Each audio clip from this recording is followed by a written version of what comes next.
to everyone and a very warm welcome to everyone। मैं आज यहाँ पे आई हूँ आप लोगों के साथ अपने इकोनॉमिक्स का जो पेपर नंबर 4 है उसकी आंसर की डिस्कस करने। बच्चों में बहुत ज्यादा फीलिंग रहती है कि क्या हुआ होगा पेपर, मैंने ये सही किया नहीं करा, आप लोग सबके साथ डिस्कस भी करते हैं। तो एक कंपाइल्ड स्टडी लेके आज अपन आए हैं थ्रू VSI इंस्टीट्यूट। वो क्या कर रहा है, वो आपको ये बताना चाह रहा है कि आपने जितने क्वेश्चंस करे उसमें से कितने सही हैं और कहाँ पे आपने क्या मिस्टेक करी है। तो पहली बात, एग्जाम्स खत्म हो चुके हैं। I hope you are feeling a bit relaxed. थोड़ा सा और रिलैक्स हो जाइए आंसर कीज देखते हुए। चलिए तो इसी के साथ अपन क्वेश्चन स्टार्ट करते हैं बच्चा। First question is real money refers to, बहुत ही बेसिक क्वेश्चन। इसका आंसर क्या आ जाएगा? D, nominal money adjusted to the price level. बहुत बेसिक लेवल पे ये चीज पढ़ाई जाती है आपको क्लास में। नेक्स्ट आता है, as of 1 February 2021 how many regional trade agreements RTS जो कि आपने पढ़े होंगे वर इन फोर्स। तो आंसर क्या आएगा इसका? Again direct question and very easy question, 339। Hopefully अब तक सबके 2 क्वेश्चन सही गए हो। नेक्स्ट क्वेश्चन पे चलते हैं बेटा। Axis of the following, which of the following is the correct formula to calculate excessive reserves? तो excessive reserves को कैलकुलेट करने का फॉर्मूला क्या होता है बच्चा? टोटल रिजर्व माइनस रिक्वायर्ड, कि जितना इकोनॉमी में रिक्वायर्ड है उससे ज्यादा अगर रिजर्व बना रखा है तो दैट इज एक्सेसिव रिजर्व। ये हो गया अपना correct answer, right everyone. Next is, how do RBI publish every 6 month? What does RBI publish every 6 months, providing explanation to the sources of inflation and forecast? अब ये question थोड़ा सा tacky है बच्चा। बच्चे क्या होते हैं, कंफ्यूज हो जाते हैं। क्या सुनते हैं कि क्या लिखा है कि सोर्सेज ऑफ इन्फ्लेशन और फोरकास्ट दे रखे हैं, तो वो इमीडिएटली क्या टिक करके आ जाते हैं। जैसा कि आप देख सकते हो, जिस बच्चे का मैंने पेपर लिया है उसने भी क्या टिक करा है? Inflation and targeting. But this is wrong बेटे। The correct answer is monetary policy report. अगर आप ढंग से एनालिसिस करें, बहुत बारीकी से आपने पढ़ा हो तो आपको पता होगा कि इन्फ्लेशन की जो रिपोर्ट बनाई जाती है वो टारगेटिंग फ्रेमवर्क से नहीं, वो मॉनेटरी पॉलिसी रिपोर्ट से बनाई जाती है, राइट एवरीवन। होपफुली ये भी सही रहा हो बेटा। आगे बात करते हैं। Again one of the very easiest question, आपकी बुक में डायरेक्टली दे रखा है ये क्वेश्चन कि रिवर्स रेपो रेट जो है वो क्या होती है? Repo rate -1। ये ऑलमोस्ट सबका सही जाना चाहिए, राइट। डायरेक्टली दे रखा है ये क्वेश्चन। आगे चलते हैं बेटा अपन थोड़ा सा। Next is question number 6। What does trips TRIPS stand for? क्या आएगा इसका answer? Trade related aspect of intellectual property rights. That is, जिस बच्चे की मैंने कॉपी ली उसका भी ये सही हुआ है, होपफुली आप लोगों का भी सही हुआ हो। आगे बात करते हैं। Suppose the exchange rate between INR and euro changes from 1 euro equals to 80। क्या हो रहा है बेटा कि 1 यूरो की पहले वैल्यू 80 रुपीज के बराबर थी, अब 1 यूरो कितने का आ रहा है? 85 का। अब बताइए इससे अपने INR पे क्या फर्क पड़ रहा है? क्या फर्क पड़ रहा है कि पहले हम अगर 1 यूरो लेने जाएं तो वो 80 में मिल जाता था, 80 रुपए में। आज अगर मुझे 1 यूरो खरीदना है तो मुझे 85 देना पड़ रहा है, मतलब मेरी करेंसी की वैल्यू डिग्रेड हो गई है, राइट। तो ऑब्वियसली क्या बोलेंगे? INR that is Indian rupees has been depreciated against EUR। तो करेक्ट आंसर इज बेटा ए। किसी ने अगर सही एनालिसिस किया, ऑलमोस्ट सबने किया होगा, तो उसका ये भी करेक्ट हो गया। क्वेश्चन नंबर 8 पे चलते हैं। What is the principle of absolute advantage? Absolute advantage का प्रिंसिपल कंसेप्ट क्या है? अगेन यहां पे भी बच्चा क्या करता है? गलती करता है। उसको लगता है मुझे एब्सोल्यूट एडवांटेज तब मिलता है जब मैं क्या करता हूं, मेरे कॉम्पिटिटर। गलत आंसर क्या बच्चा टिक करता है, पहले मैं वो समझाती हूँ। उसको ये लगता है कि मुझे एब्सोल्यूट एडवांटेज तब मिलेगा जब मैं मेरे कॉम्पिटिटर के अगेंस्ट में क्या करूंगा? Fewer resources. ये गलत है। अगर इसका सही आंसर क्या? एब्सोल्यूट एडवांटेज अपन कैसे समझाते हैं? सेम रिसोर्सेस को डिप्लॉय करके जब आप अपने कॉम्पिटिटर से अच्छा क्या कर सको? ज्यादा प्रोड्यूस कर सको। तो ऑब्वियसली यहाँ पे जो डिफरेंस था वो सिर्फ किसका था? तो correct answer is same, that is a will be the correct. देखो ये वाला बच्चा भी ए और बी में कंफ्यूज हुआ था। होपफुली आप भी शायद इसमें कंफ्यूज हुए और अल्टीमेटली आपने क्या टिक किया हो? करेक्ट आंसर ए टिक किया हो। Is it clear with everyone? I hope ये चीजें समझ में आ रही है जो मैं बोल रही हूँ।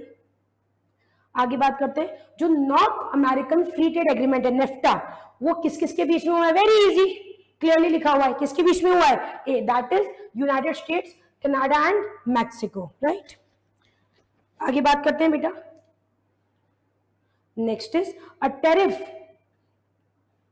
विच a WTO member binds, question में ही क्लियर कर लिया है, ये किसकी बात करना चाह रहा है? बाइंड की करना चाह रहा है, तो बाइंड को डायरेक्टली किससे रिलेट कर दिया जाएगा? बाउंड टैरिफ से। So the correct answer is again one of the easy question. Hopefully अभी तक बहुत सारे बच्चों के 10 में से 10 आ चुके होंगे, 30 ही तो लाने हैं और पास होने के लिए, और अच्छे लाने के लिए ज्यादा चाहिए। आगे बात करते हैं, which of the following is covered under technical barrier? Technical barrier to trade में क्या क्या चीजें कवर होती हैं बताइए? One of the easiest thing, food भी आता है, और कभी भी अपन ने ये नहीं पढ़ाया कि यहाँ तो सिर्फ नॉन फूड आएगा या ओनली फूड आएगा, बिल्कुल भी नहीं। तो करेक्ट आंसर क्या है? Both food and non food traded products दोनों आ जाएंगे, राइट। आगे बात करते हैं, what term is used for rate between currency Y and Z? अब देखो इसको समझो, ये अच्छा पॉइंट है। सपोज करो $1 के बदले अपने को दे रखा है $10 और £1 के बदले दे रखा है अपने को कुछ पर्टिकुलर, ठीक है क्या, 5। अब इन दोनों करेंसी के बीच में रिलेशनशिप निकालना है, और सपोज करो ये करेंसी आपस में डायरेक्टली ट्रेडेड नहीं होती है, तो इनको निकालने के लिए हम क्या करेंगे? किसका यूज करेंगे? क्रॉस रेट का यूज करेंगे। तो करेक्ट आंसर क्या है? स्पॉट बिल्कुल गलत आंसर है, अगर किसी के दिमाग में स्पॉट आए तो correct answer is cross. Class में इसका बहुत अच्छा सा डिस्कशन करवाया जाता है कि किस तरीके से दो करेंसी अगर आपस में एक दूसरे के साथ ट्रेड नहीं हो रही है तो उनको किसके रिलेशन में ट्रेड करवाया जाता है? दो अदर सेट ऑफ पेयर्स के रिलेशन में ट्रेड करवाया जाता है, right. Okay, let's move to 13 question. What is the main difference? Again one of the easiest question, FDI और FPI। अपन जानते हैं FDI किस में डील करता है बेटा? प्रॉपर्टीज में, और FPI portfolio that is shares में डील करता है। वेरी गुड, तो इसका आंसर क्या आ जाएगा? B, it creates physical assets, और FPI क्या क्रिएट करता है? फाइनेंशियल कैपिटल मार्केट की एसेट्स। बहुत बढ़िया। We will move to 14। Foreign corporations invest in India to benefit from the countries particular investment, जिसमें टैक्स का ब्रेक हो और कंपेरेटिवली लो सैलरी हो, ये सारी चीजें अपनी पूरी की पूरी डिफाइंड है FDI के अंदर। किसके अंदर? This was one of the easiest question again. Okay, let's move to next question. Comment करके मुझे जरूर बताना अब तक कितने कितने सही गए हैं लोगों के क्वेश्चन, बच्चों को कॉन्फिडेंस आ रहा है या नहीं। Again a direct question, apex making policy planning commission ने कब रिप्लेस, नीति ने कब रिप्लेस किया था? 1 जनवरी 2000, नीति आयोग जिसको अपन बोलते हैं। Direct question. 16 question, which government scheme supports and promotes organic farming? PKVY, very good. 17 पे चलते हैं, which initiative aims at the empowerment of micro small and medium? Class में बताया जाता है कौन सी? उद्यमी भारत। डायरेक्ट क्वेश्चन है, अगर आपने किसी ने भी बहुत अच्छे से डिटेल में मॉड्यूल की स्टडी करी हो तो आप देखेंगे ये क्वेश्चन क्लियर कट सीधा लाइन टू लाइन किसमें दे रखे हैं? मॉड्यूल्स में दे रखे हैं। तो इसलिए हमेशा VSI किस पे फोकस करता है? That you should have a thorough understanding and study of our institutes module. Institute के मॉड्यूल को ग्रंथ मानिए, ढोक दीजिए और अच्छे से पढ़ाई करिए उसकी। No other reference material is needed, you can see yourself. Transportation and storage, real estate services, public administration, education, ये सब किसका पार्ट होते हैं? Obviously tertiary support services. बेटा कौन सा फीचर ग्रीन रेवोल्यूशन का है? Use of high yield. Again a direct question. On which date new industrial policy कब आई थी बेटा? बहुत बढ़िया, 24। अगर एक लमसम एवरेज देखा जाए तो 20 में से अभी तक इजीली 16 to 17 मार्क्स ग्रैब किए जा सकते हैं, जिसमें कोई भी ना डाउट है, ना एम्बिगिटी है, ना दिमाग लगाने की जरूरत पड़ी। क्लियर कट किसके क्वेश्चंस हैं? मॉड्यूल के। आगे चलते हैं 21 पे। Which of the following statement is true in relation to objective of the NDAP? क्या है? To facilitate and improve access to government data. Again book का क्वेश्चन, ठीक है। The IDU report published in November 2020 is published by again a googly question. इसमें दिमाग लगाने वाली बात है, यहां पे परेशान करता है इंस्टीट्यूट अपने को। अपने को लगता कैसा है कि ये यूएनडीपी के अंडर में आता है, याद है पढ़ाया भी गया होगा, यूएनडीपी के अंडर में आता है, पर इसको प्रॉपर पब्लिसाइज कौन करता है? ये करता है वर्ल्ड बैंक। तो अधिकतर बच्चे क्या टिक करके आए होंगे? बी, जितना मैं समझ सकती हूँ, पर इसका करेक्ट आंसर क्या है? सी। और जिसने सी ही टिक करा है, very well, well done to all of them, right. उन्होंने वाकई में थरो स्टडी करी है और क्लासेस में बहुत अच्छे से पढ़ाई करी है बेटा। आगे बात करते हैं DPIIT की फुल फॉर्म। इसमें भी बच्चा कंफ्यूज होता है। इसमें बच्चा क्या करता है, कई बार क्या टिक करके आ जाता है, ये वाला अगर आप देखोगे वो इंडस्ट्रियल टिक करके आ जाता है, पर जब आप थरो अंडरस्टैंडिंग लोगे तो ये इंडस्ट्रियल नहीं है, ये क्या है? इंडस्ट्री। तो उसका करेक्ट आंसर क्या है? डी। 23 का करेक्ट आंसर है D, department of for promotion of industry, not industrial. जल्दबाजी में बच्चा, सबकॉन्शियस माइंड, पेपर का प्रेशर, फटाफट बोले बिल्कुल सही है, इंटरनल ट्रेड होता है, इंडस्ट्रियल, ट्रिक कर दिया, गलत, गए 1.25 मार्क्स पानी में। क्या टिक करना है इसमें? D option is the correct one. 24 की बात करते हैं, which one of the following is not the aim of methanol economy. जाइए मिथेनॉल इकोनॉमी पे, सिर्फ 3 पर्पस दे रखे हैं, 3। चौथा दे ही नहीं रखा है, वो कौन सा है? Converting industrial waste into methanol. तो आंसर क्या आ गया? ये क्लियर कर दे रखे हैं आपकी बुक में, राइट। तो ये नहीं होगा, ये नहीं होगा, तो करेक्ट आंसर क्या होगा कि ये ऑब्जेक्टिव नहीं है, राइट। आगे मूव करते हैं अपन 24 के बाद। Next is which of the following is related to the total arrangement for the production and distribution of goods and services in the society। Definition किसकी है? ये इकोनॉमिक सिस्टम की। काट रखा है बच्चे ने, गलत कर रखा है, आंसर ही क्या है? इकोनॉमिक सिस्टम है, राइट। आगे बात करते हैं, नेक्स्ट इज क्वेश्चन नंबर 26 बोल रखा है, business economics is basically concern with. Business economics किससे कंसर्न होती है? अब ये है गंदा क्वेश्चन, परेशान करने वाला क्वेश्चन। क्यों? क्योंकि हमें पता है बिजनेस इकोनॉमिक्स के अंदर मैनेजरियल भी बोलते हैं उसको, अप्लाइड भी बोलते हैं, पर इन शॉर्ट अल्टीमेटली उसका आंसर क्या आएगा? माइक्रो इकोनॉमिक्स की। बिजनेस इकोनॉमिक्स किससे कंसर्न होती है? अपन एक बिजनेस की स्टडी करते हैं, तो एक बिजनेस की स्टडी करना किसमें आता है? माइक्रो के कंसेप्ट में आता है, राइट। आई गेस क्लियर है ये सबका आंसर।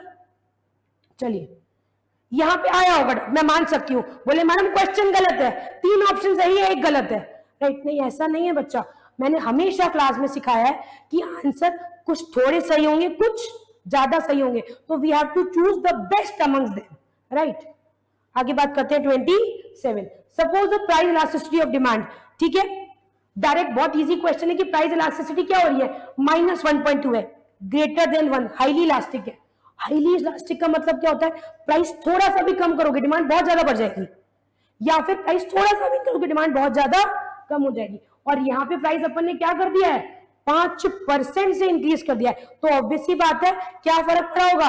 टोटल रेवेन्यू प्रॉफिट दोनों के दोनों ही डिक्रीज हो जाएंगे। तो correct answer is a. Easy analysis है, आई गेस तुम लोगों ने कर लिया होगा इसका analysis. Price in capitalist economy is determined by कौन? इजी, मार्केट फोर्सेस डिटरमाइन करती हैं। एक क्वेश्चन है, लेमिनेट स्टॉल की बात कर रहा है बेटा ये। Decision making assessing demand for a laminate pricing strategy. एक पर्टिकुलर बिजनेस का एनालिसिस दे रखा है कि आज सारा जो है, आज अगर अपने बिजनेस को एनालिसिस करे, अपने बिजनेस को एनालिसिस करती है, तो अपने बिजनेस को एनालिसिस करने का मतलब क्या होता है? Micro economy. थोड़ा सा समझने वाली बात थी, क्वेश्चन इजीली कवर हो जाता। Question number 30, in which economy, बहुत easy direct question, whole community किस इकोनॉमी में ओन करती है? Socialist economy. इसी के साथ 30 क्वेश्चंस में से अब तक 25 मार्क्स फॉर शॉर्ट थे। 5 क्वेश्चन मान सकती हूँ थोड़े से कंफ्यूजिंग थे, पर 30 में से 25 क्वेश्चंस वर डायरेक्टली अटेम्प्टेबल, जिसमें इजीली आप क्या कर सकते हो? थोड़ी सी अच्छी से पढ़ाई, अच्छे से मॉड्यूल की स्टडी से आपके 25 नंबर आ सकते हैं। पास होने के लिए कितने चाहिए? और यस, 15 ओनली। बहुत बढ़िया क्वेश्चन, सबसे बढ़िया क्वेश्चन जिसमें बच्चा 100% कंफ्यूज होता है। अगर पहली 2 लाइन पढ़ी जाएंगी, पहली 2 लाइन पढ़ी जाएंगी तो ये क्या बोलता है, मिस्टर एक्स और वाई दोनों बहुत रिच हैं और दोनों राइवल्स हैं। राइवल्स हैं तो क्या करते हैं, कॉम्पीट करते हैं। अब वाई बोलता है जो मिस्टर एक्स ने ड्रेस पहनी है मुझे भी वही चाहिए, तो वो खरीदता है पहले। तो जैसे ही खरीदता है अपने दिमाग में क्या चलता है, आंसर क्या आना चाहिए, बैंड वैगन। क्यों, सबको देखा देखी, राइट। इसमें अपन ऐसे ही तो काम करते हैं, किसके पास, इसलिए मेरे पास भी सोशल स्टेटस मेंटेन करने के लिए। लेकिन अगर इसके बाद की लाइन समझी जाए तो क्या बोलता है बेटा, ये बोलता है कि भैया बाद में ही क्या कर देता है, इसको रिजेक्ट करता है, क्योंकि ये बोलता है क्योंकि मिस्टर एक्स के पास भी है, अब मुझे रादर मुझे और एक्सपेंसिव चाहिए। तो ये इफेक्ट अपन कहां समझाते हैं, बहुत बारीकी से इसको क्लास में समझाया जाता है, इसको स्नॉब इफेक्ट बोलते हैं। स्नॉब इफेक्ट क्या बोलता है, ये सबके पास है इसलिए मुझे तो कतई नहीं चाहिए, मुझे इससे भी और महंगा चाहिए, राइट। तो ये कौन सा कंसेप्ट है, स्नॉब कंसेप्ट है, राइट। होपफुली सही गया, और जिसका सही गया वेरी गुड, उसने बहुत अच्छे से स्टडी करी है क्लास में। Next study 2, if the income elasticity of a specific type of good is greater than 1, बताइए ग्रेटर देन किसमें होता है, ऑब्वियस ही बात है luxury. Again a direct question. 33 की बात करते हैं, बहुत सीधा और इजी क्वेश्चन है। कैलकुलेशन दे रखी है, Q = A माइनस BP वाले फॉर्मूले से इसको अपने को क्या करना है, कैलकुलेट करना है। क्लास में समझाया जाता है बहुत बार, तो इसका आंसर क्या हो गया, -1। 34 पे चलते हैं। अगेन प्रॉपर्टी इनमें से कौन सी फॉल्स है, मतलब नहीं है प्रॉपर्टी, तो नेगेटिवली होता है। क्यों, क्योंकि दोनों गुड्स क्या होते हैं, कंपटीशन में होते हैं, एक को इंक्रीज करने दूसरे को डिक्रीज करना पड़ेगा। दूसरा, higher indifference curve shows higher satisfaction, intersecting point of two indifference curve represent higher level, बिल्कुल गलत। जबकि हमने इसकी प्रॉपर्टी में पढ़ा था कि दो इंडिफरेंस कर्व कभी भी एक दूसरे को इंटरसेक्ट कर ही नहीं सकते हैं बेटा। तो इसका आंसर क्या आएगा, C answer. One of the easy question. Again 35 पे आइए। 35 is a good question, directly calculate हो सकता था। प्राइस दे रखा है अपने को, क्वांटिटी सप्लाइड दे रखी है बच्चा, इलास्टिसिटी 1.25 दे रखी है। At what price the quantity will be 20% more. Quantity supplied, तो क्या बोला इस क्वेश्चन के अंदर कि क्वांटिटी सप्लाइड को 20% रखना है, और अपने को कितना चेंज दे रखा है, यहाँ पे कैलकुलेट करना है अपने को, ठीक है। और ये दे रखा है 1.25। इस वाले फॉर्मूले को अप्लाई करके, बेसिक फॉर्मूले को अप्लाई करके जब अपन आंसर निकालेंगे तो आंसर क्या आ जाएगा, 111.60। क्लियर है, बेसिक फॉर्मूला लग रहा है जो अपन लगाते हैं इसके अंदर, क्योंकि मिसिंग फ्रीक्वेंसी है, तो मिसिंग फ्रीक्वेंसी में क्लास में समझाया गया है कि आपको बेसिक फॉर्मूला ही यूज करना है। अपन कई बार ये भी बोलते हैं कि जहां पे सारी चीजें दे रखी है तब आर्क लगाया जाता है, राइट। बट यहाँ पे मिसिंग फ्रीक्वेंसी दे रखी है, तो हम बेसिक क्वेश्चन से कैलकुलेट करेंगे तो ये परसेंटेज की वैल्यू क्या आ जाएगी, निकल के आ जाएगी। आई गेस क्लियर है अभी ये। नेक्स्ट आगे चलते हैं बेटा। Next question is again easy, 60 divide by 20% क्या होता है, एडवर्टीजमेंट इलास्टिसिटी का formula, percentage change in quantity demanded upon percentage change in advertisement expenditure.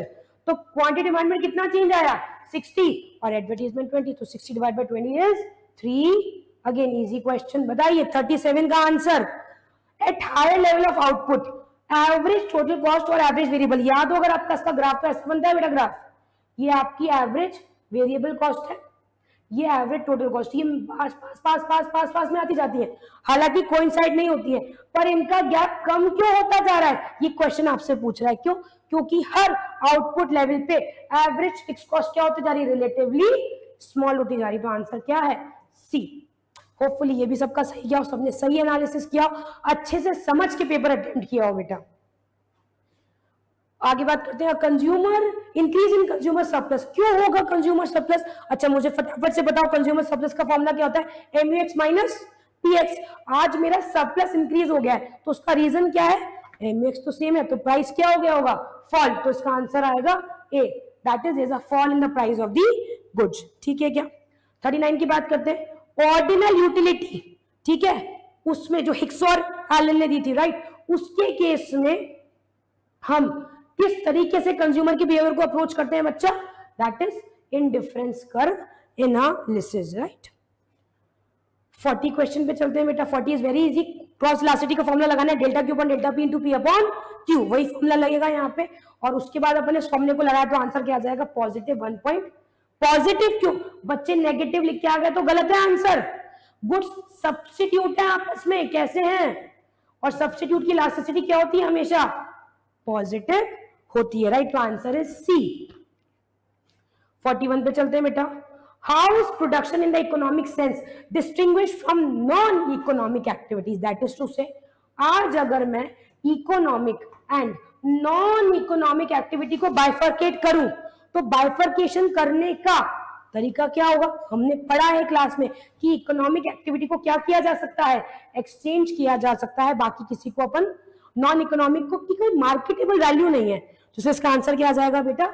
A, exchange in the market. आगे चलते हैं अपन बेटा। A firm produces 5 unit of, बहुत easy आप लिख के देखोगे, सॉल्व करोगे, बहुत इजी क्वेश्चन है। कैसे करोगे इसको? एएफसी दे रखा है आपको कितना? 4, आउटपुट दे रखा है 5, राइट। उसके बाद अगर मैं 10 यूनिट की बात करूं तो अपने को एसी दे रखा है कितना? 7।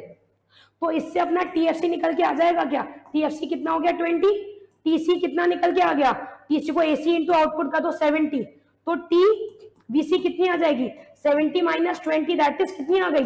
50, राइट। और अगर मुझे पर यूनिट निकालनी है तो 50 डिवाइड बाय क्या करूंगी मैं? 10 कर दूंगी, तो आंसर क्या आ जाएगा? 5। अगेन ये भी होपफुली आपका सही गया हो क्वेश्चन, ठीक है क्या बच्चा? इस टेबल को सॉल्व करना है। इस टेबल को इस बच्चे ने ऑलरेडी सॉल्व करके मैं लिख भी देती हूँ। यहाँ पे ये 25 आएगा, यहाँ पे ये 30 आएगा, यहाँ पे अगेन ये 30 आ रहा है और ये 30 आ रहा है, राइट। इसके बेसिस पे अगर आप आंसर करेंगे तो एवरेज प्रोडक्ट कितना आ जाएगा? 30, और 44 का आंसर करेंगे तो मार्जिनल प्रोडक्ट आ जाएगा अगेन 30। होपफुली ये भी सही गया हो बेटा आप लोगों का, इजी क्वेश्चन था बहुत ज्यादा। Next is 45। Which of the following is included in cost of production and termed as accounting cost? Accounting cost कुछ क्या क्या शामिल करती है?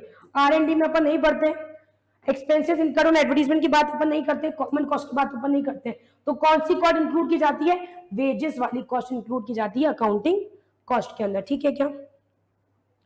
46 बहुत ही बढ़िया लेवल का क्वेश्चन, इंस्टीट्यूट ने बहुत बढ़िया खेला है अपने साथ इस क्वेश्चन में, बहुत ही समझने वाला क्वेश्चन है।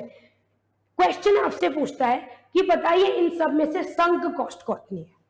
अब अपन संक कॉस्ट से क्या समझते हैं? जो हमारे डिसीजन मेकिंग में क्या है? इररिलेवेंट है, जो ऑलरेडी लग चुकी है। तो देखा जाए उसमें पावर एंड फ्यूल नहीं आएगा, रिसर्च एंड डेवलपमेंट आएगा, रेंट और वेजेस की बात भी रोकते हैं, और एडवर्टीजमेंट आएगा। तो श्योर शॉर्ट 150 और 5 आ रहा है, तो 150 प्लस 5 100% क्या दिख रहा है? 155। बच्चे जहां कंफ्यूज होते हैं, बोले मैडम वेजेस तो कतई नहीं आएगा, पर क्या आ सकता है? रेंट। बच्चा कंफ्यूज ना होता है, वो रेंट भी आ सकता है। और अगर आप ऑप्शन देखोगे तो रेंट दे रखा है 9, तो 155 में अगर 9 और ऐड कर दूं तो कितना आ जाएगा? 160। ये ऑप्शन भी दे रखा है और ये ऑप्शन भी, बच्चा कंफ्यूज ए या डी। इसमें मैं आपको रेफर करवाना चाहूंगी आपके इंस्टीट्यूट का मॉड्यूल। इंस्टीट्यूट के मॉड्यूल में लास्ट में अगर आप संक कॉस्ट की डेफिनेशन पढ़ेंगे, बिल्कुल बिल्कुल लास्ट की तरफ नीचे नीचे लिखा हुआ है कि संक कॉस्ट में शामिल क्या होता है? R&D और एडवर्टीजमेंट। कभी भी ना रेंट की बात कर रही है ना वेजेस की बात कर रही है, तो इसलिए अपने को क्या ही शामिल करना है? रिसर्च और डेवलपमेंट और एडवर्टीजमेंट। इसलिए इसका करेक्ट आंसर क्या है? 155, that is A option. One of the finest question, बहुत बढ़िया तरीके से इंस्टीट्यूट ने क्या करा है? अपने साथ खेला है यहाँ पे, जिसका सही गया वेरी वेल डन, बहुत अच्छे से उसने। अगेन मॉड्यूल अगर किसी ने स्टडी किया होता बहुत डिटेल और बारीकी से जाके, तो वो समझता कि सिर्फ कौन सी कॉस्ट आती है? रिसर्च और डेवलपमेंट, और इंस्टीट्यूट के मॉड्यूल में लिखी हुई है सारी चीजें। 47 की बात करते हैं। लॉ ऑफ वेरिएबल प्रोपोर्शन सिर्फ और सिर्फ कहां ऑपरेट होता है बेटा? शॉर्ट रन में, क्योंकि लॉन्ग रन में तो अपन क्या पढ़ते हैं? Returns to scale. तो इसका आंसर क्या है बेटा? Short run. 48 पे आते हैं। प्राइमरी कैरेक्टरिस्टिक्स बहुत इजी, सबसे पहला output increases at a decreasing rate. 49 ये क्लियरली पढ़ाया जाता है, एक कॉस्ट जो पर्टिकुलर लेवल पे फिक्स्ड है पर एक साथ जंप कर जाती है, वो कौन सी कॉस्ट होती है? Stair step variable cost. 50 पे चलते हैं बेटा। अगर कोई कमोडिटी एडजेसेंट सिटी में बिक रही है, पार्ट ऑफ स्टेट में बिक रही है, तो वो कौन सी है? रीजनल मार्केट में बिक रही है, राइट? इजी लिखा हुआ है क्लियरली, आई गेस सही हुआ है बेटा। इसी के साथ अपनी हाफ सेंचुरी कंप्लीट हो गई, एंड कॉन्ग्रेचुलेशंस टू एवरीवन जिसके 40 प्लस आंसर क्या हो गए? सही हो गए। कॉन्ग्रेचुलेशंस टू यू, आप इकोनॉमिक्स में तो पास हो गए हैं बेटा। अब बाकी सब्जेक्ट को कॉम्पनसेट करने के लिए इसमें और नंबर चाहिए अपने को, राइट। आ जाते हैं इसमें, When should a competitive firm consider shutting down? पता ही क्लास में समझाया जाता है, शट डाउन पॉइंट वो होता है जहां पे अपन प्राइस क्या हो, वेरिएबल कॉस्ट को भी रिकवर नहीं कर पाए, वो कौन सा पॉइंट होता है, शट डाउन पॉइंट होता है। क्या आ जाएगा इजीली, आंसर है when the price is below average variable cost. 52 पे आ जाइए, परफेक्टली कॉम्पिटिटिव फर्म है जो, उसमें शॉर्ट रन में जो अपन ऐसा बनाया जाता है, ये आपका एबीसी होता है, ये आपका एमसी होता है, राइट। ये इसका सप्लाई कब यहां से यहां तक होता है, दैट इज जब एमसी इंटरसेक्ट करता है एबीसी को, उसके राइजिंग पोर्शन को क्या बोला जाता है, सप्लाई कब बोला जाता है। तो देख लीजिए ऑप्शन किसमें लिखा है 52 के अंदर, the portion of the marginal cost curve lies above the minimum point of average variable. ये भी क्लास में बहुत अच्छे समझाया जाता है बेटा। 53 बताइए, तीन ही मैन्युफैक्चरर जो स्मार्टफोन डेवलप कर रहे हैं, तो 2 से 10 तक तो इकोनॉमी में कौन सा चलता है, वो चलता है ओलिगोपोली। 54 पे आ जाइए, डायरेक्ट क्वेश्चन है, बिल्कुल डायरेक्ट है, बोले सारे एमसीएस को ऐड कर दो तो अल्टीमेटली आंसर क्या आएगा 18, तो क्या आ गया इसका answer 18, direct question, easy question. 55 पे चलते हैं, टेल्कम पाउडर पढ़ाया जाता है कि टेल्कम पाउडर किसका एग्जाम्पल है, ये एग्जाम्पल है आपका इम्परफेक्ट ओलिगोपोली। क्यों, क्योंकि यहाँ पे अपन प्राइस डिस्क्रिमिनेशन डिफरेंशिएशन करते हैं, तो टेल्कम पाउडर के केस में हम प्राइस डिफरेंशिएशन कर सकते हैं ना, इसलिए कौन सी ओलिगोपोली होगी, आंसर आएगा imperfect oligopoly. 56, a software company engages in the price discrimination for its product, right. Price discrimination कर रही है, तो प्राइस डिस्क्रिमिनेशन तो सिर्फ और सिर्फ किसका फीचर है बच्चा, मोनोपोली का, तो उसका आंसर क्या आ गया मोनोपोली।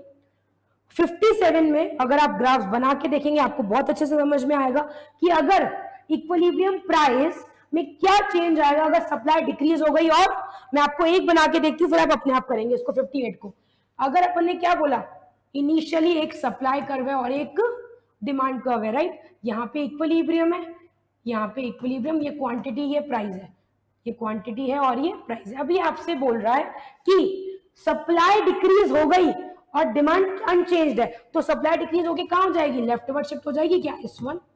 बताइए क्या इफेक्ट आया, नया प्राइस इंक्रीज होना है, तो आंसर क्या आएगा बेटा इसका 57 का, प्राइसेस गो अप। बस इतना सा बना के देखना था आपको, राइट। 58 आप एनालिसिस कर सकते हैं जैसा मैंने कराया, तो 58 का आंसर क्या आएगा बेटा ए, प्राइस क्या हो जाएगा फॉल होगा। जब आप दोनों ग्राफ्स को बना के देखेंगे आपको समझ में आएगी ये चीज। 59 की बात करूं मैं, रिकार्डो की व्यू की बात करें, एक्सचेंज वैल्यू रिप्रेजेंट, ये आपकी बुक में डिट्टो लाइन लिखी हुई है किसके रिगार्डिंग, पॉइंट नंबर सी के रिगार्डिंग, इंटरनेशनल ट्रेड में, कि power in exchange over purchasable commodities in general, तो उसका आंसर क्या आएगा बेटा सी आएगा। ये भी सही होना चाहिए आप लोगों का, डायरेक्ट क्वेश्चन है।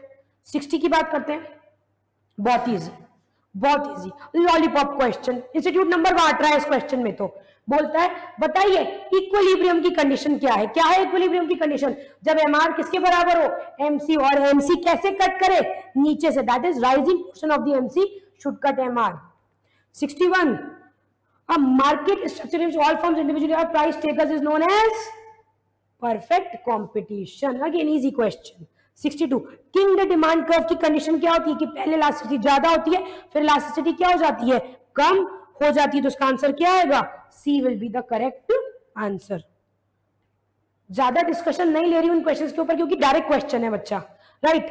कोई ऐसा कंफ्यूजन नहीं है इनके अंदर कि आपको समझ नहीं आए, तो जिसने बुक अच्छे से और क्लास में कंसेप्ट अच्छे से समझे ये क्वेश्चन इजीली अटेम्प्टेबल है, राइट बेटे।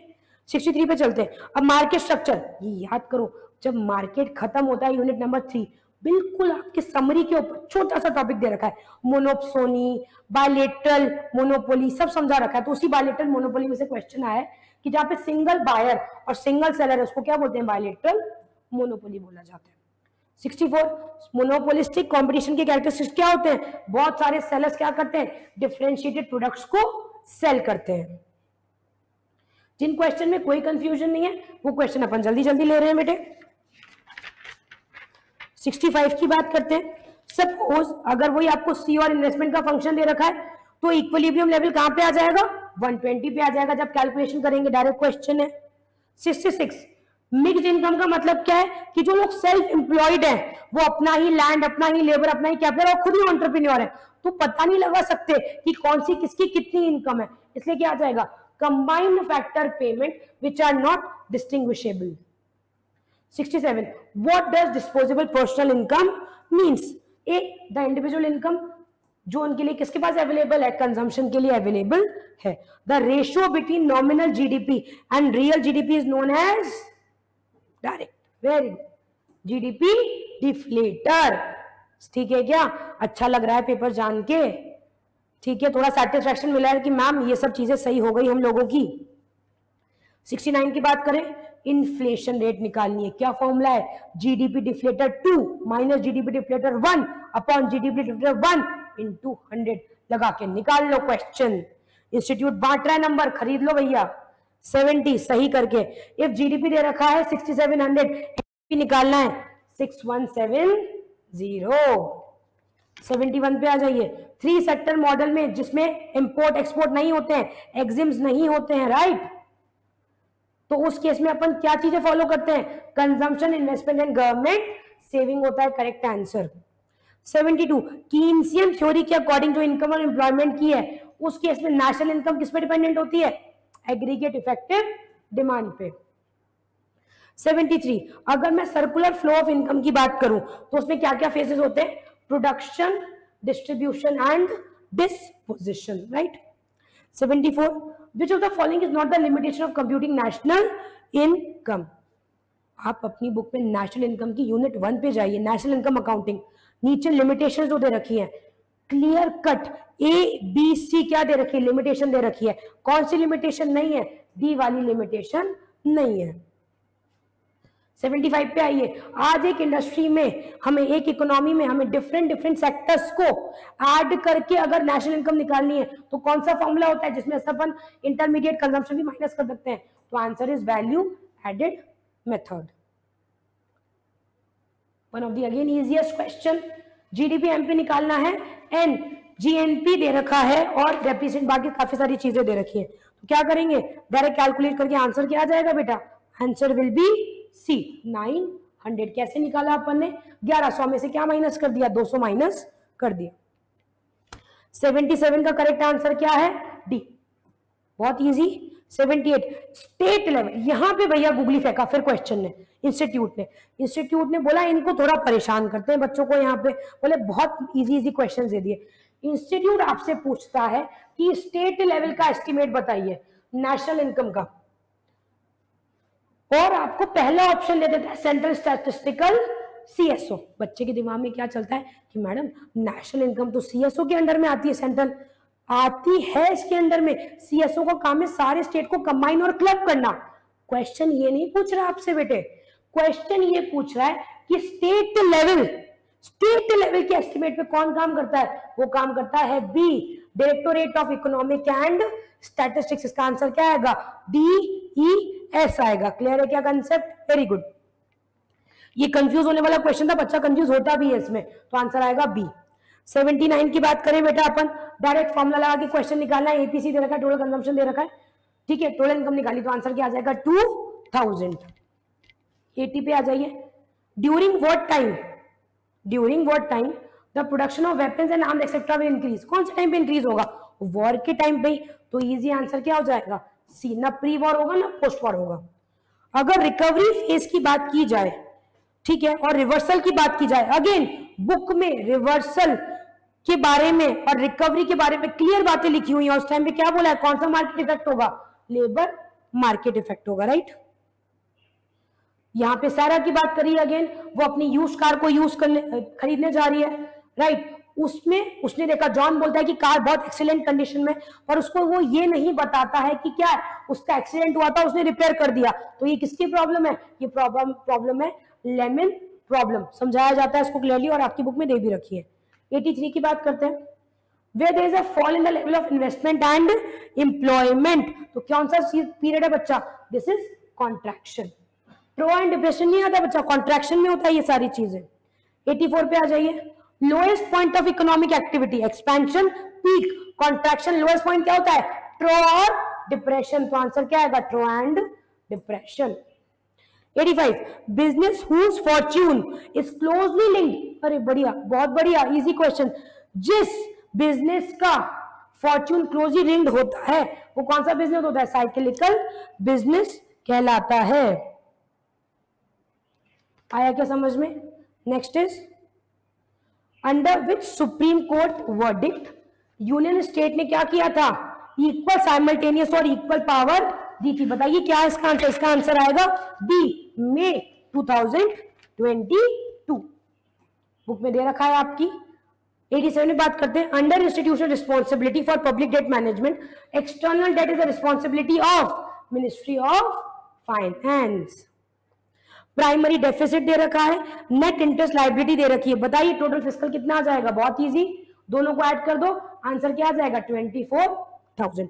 अब क्वेश्चन क्लैरिकल है, ज्यादा टफ नहीं है इतने।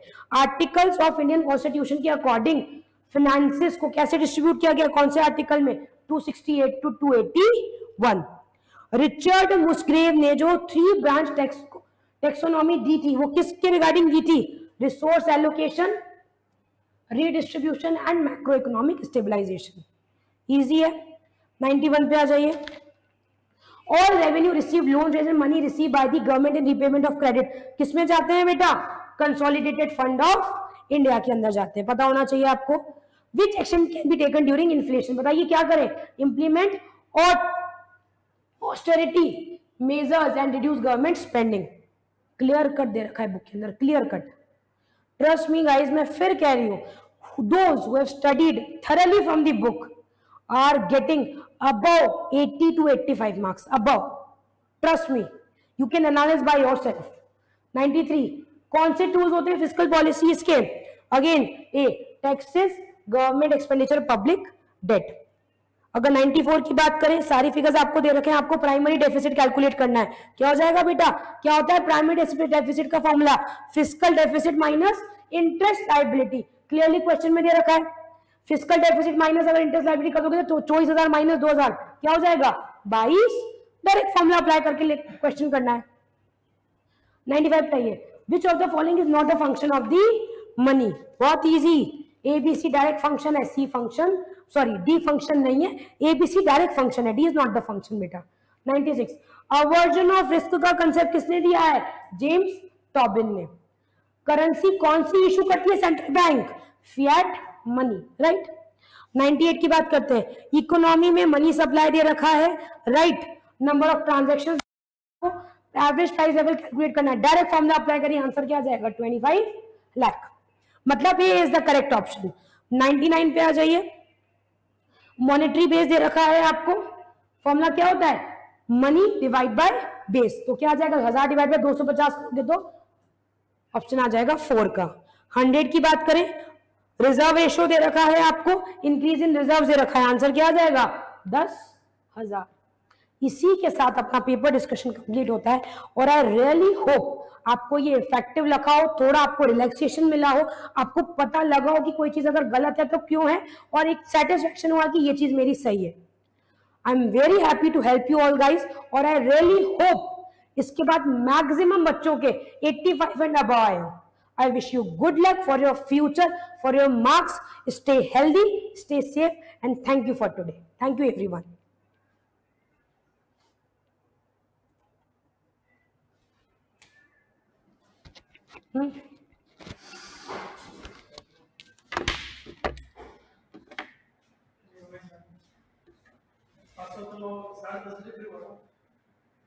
देखो बंद कर दो, तो आप तो अपलोड तो बाद में करोगे।